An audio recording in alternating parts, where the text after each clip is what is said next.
In this video, I'm going to quickly show you how to create a watch list in GoCharting. If you find this video helpful, please consider to like this video and subscribe to my channel. In saying that, let's just jump straight into the video.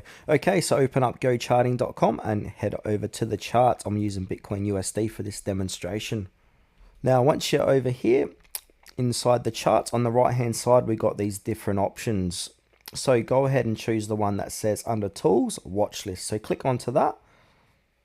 Now, in order to create a watch list, hover over where it says default watch list, a little drop down menu, and click on create new watch list. And now give this a name. I'm just going to call this Tuts watch list for this demonstration. Click create. So then a little green pop-up should say watch list Tuts watch list is created.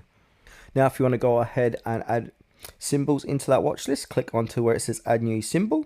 And now go ahead and find that symbol. So if I type in B, I can use BUSDT, add into that watch list, or yeah, anything here. We can have a look at spot, futures, options, forex, etc., and add that to your newly created watch list.